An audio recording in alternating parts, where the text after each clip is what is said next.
Assalamualaikum warahmatullahi wabarakatuh. Perkenalkan, nama saya Gusti Priyo Utomo. Di sini saya akan mempresentasikan tugas dari Kemuhamadiyahan untuk membuat artikel yang berjudul Pedoman Hidup Islami Warga Muhammadiyah dalam Bermasyarakat, yang disusun oleh pertama Satrio Dwi Wicaksono, kedua saya sendiri Gusti Priyo Utomo, lalu Muhammad Andre.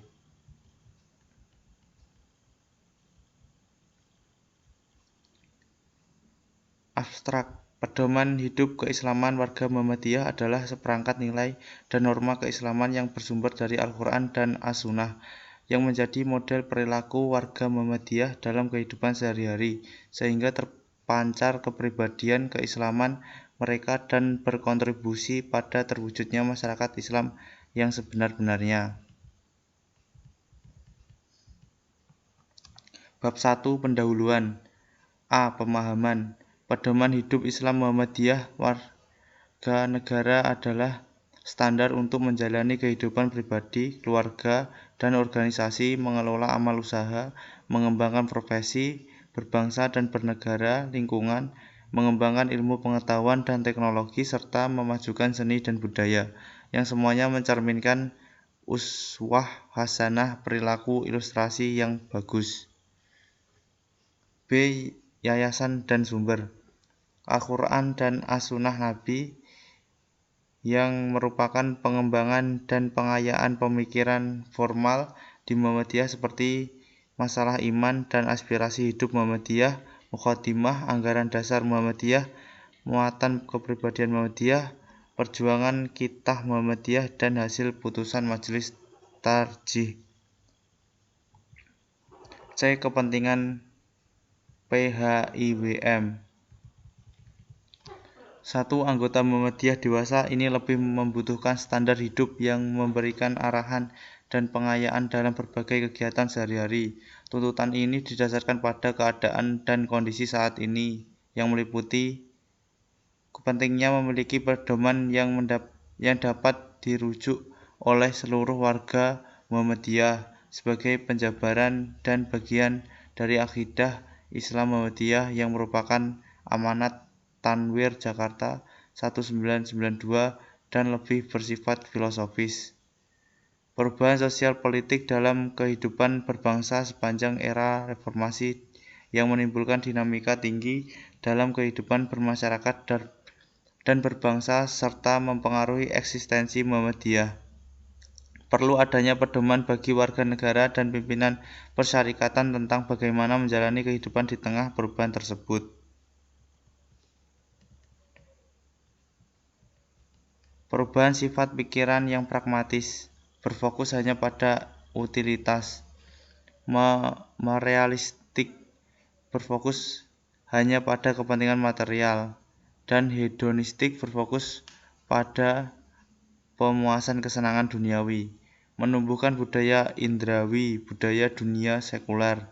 Dalam kehidupan modern abad ke-20 didukung oleh cara hidup modern mengantarkan era baru abad ke-21.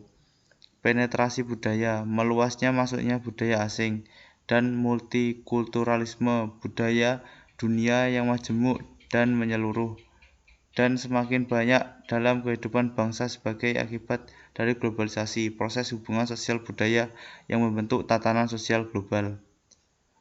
Berbagai keadaan internal dan eksternal menyebabkan perubahan arah nilai dan sikap dalam Muhammadiyah sehingga diperlukan standar nilai dan norma yang tepat. D. Berikut ini adalah kualitas pedoman hidup Islam warga Muhammadiyah.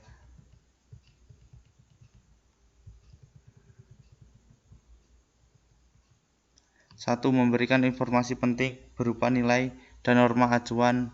2. Memperkaya dalam arti memberikan banyak permata untuk pembentukan keluhuran rohani, keluhuran budi, dan perbuatan. 3. Aktual, yaitu menyangkut kepentingan dan kepentingan biasa. 4. Tetapkan nada untuk perilaku individu, kelompok yang luar biasa. 5. Ideal yang dapat dijadikan sebagai pedoman dasar dan esensial bagi kehidupan sehari-hari. 6. Rabani artinya membuat pelajaran dan pesan moral yang mengedepankan ketakwaan. 6. Taisir yaitu buku pegangan yang mudah dipahami dan diikuti oleh seluruh umat Islam khususnya warga Muhammadiyah. Tujuan PHIWM pembentukan perilaku individu dan seluruh warga Muhammadiyah yang menjadi teladan uswah hasanah dalam mewujudkan warga Islam yang sebenar-benarnya.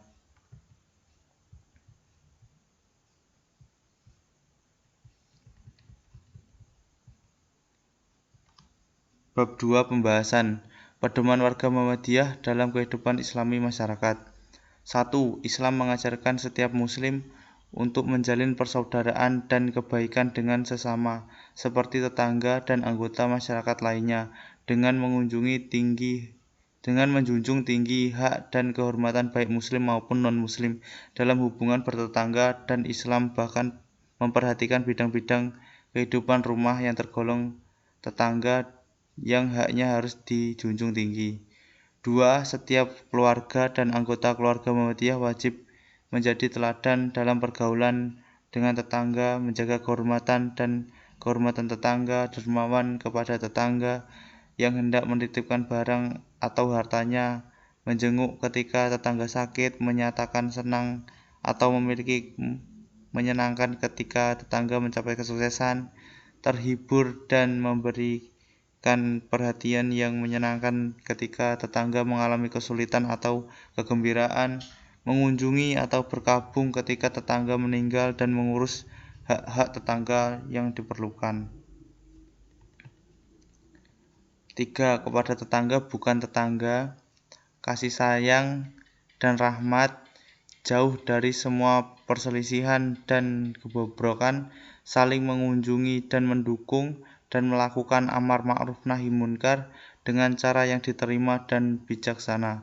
Mereka juga diajarkan untuk bersikap baik dan adil kepada tetangga yang berbeda agama, berhak mendapatkan hak kehormatan sebagai tetangga, menawarkan makanan halal dan menerima makanan dari yang halal, dan memelihara menurut prinsip yang diberikan oleh Islam.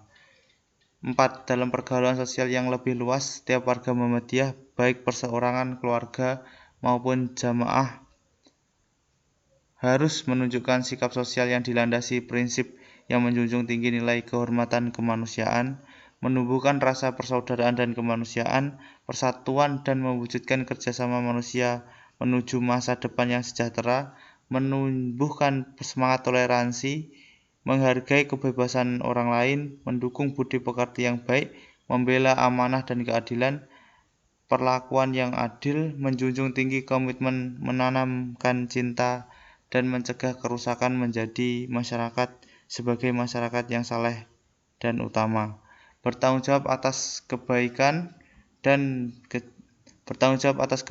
kejahatan dalam masyarakat dengan melakukan amar ma'ruf nahi munkar,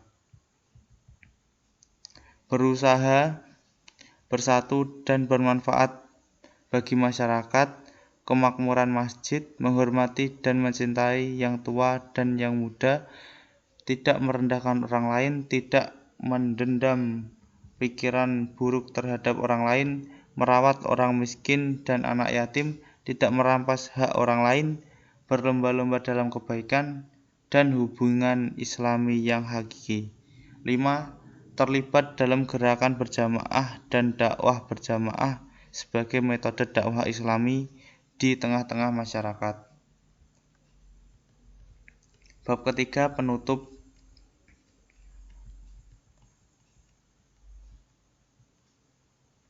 Tanggung jawab membimbing pelaksanaan pedoman hidup warga Muhammadiyah dengan segenap kemampuan, upaya, dan kewajibannya sehingga program ini dapat memenuhi tujuannya akibatnya. Berikut ini adalah fase utama dalam memenuhi gagasan pedoman hidup Islami Muhammadiyah sebagai kebutuhan implementasi. 1. Pedoman hidup Muhammadiyah warga negara mempersatukan seluruh warga, pimpinan, dan lembaga di lingkungan Persyarikatan Muhammadiyah sebagai program unik yang harus dijalankan dan diwujudkan dalam kehidupan sehari-hari dalam rangka hidup bersama dan menopang masyarakat sebagai rahmatan lil alamin. 2. Di bawah pimpinan pusat Muhammadiyah, pimpinan daerah dan pimpinan cabang bertanggung jawab melaksanakan, mengawasi, dan melaksanakan program khusus warga Muhammadiyah di wilayah masing-masing. 3. Pelaksanaan atau operasionalisasi pedoman hidup Islami warga Muhammadiyah dikoordinasikan pada semua tingkatan dengan melibatkan seluruh anggota MPR dalam suatu koordinasi pelaksanaan yang terpadu, efektif, dan efisien mencapai tujuan.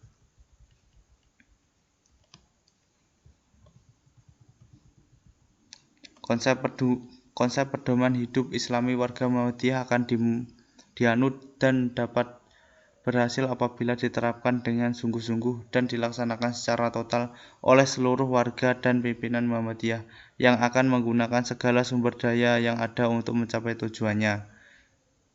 Insya Allah Muhammadiyah dapat melaksanakan program mulia yang istimewa ini sebagai bentuk ibadah kepada Allah Subhanahu wa Ta'ala demi tegaknya baldatun thayyibatun warabbatun ghafur, dengan senantiasa memohon pertolongan dan kekuatan kepada Allah Subhanahu wa Ta'ala.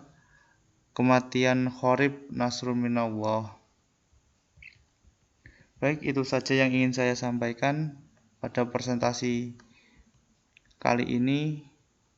Sebelum saya tutup, berikut adalah hasil cek plagiasi dari artikel yang telah saya buat.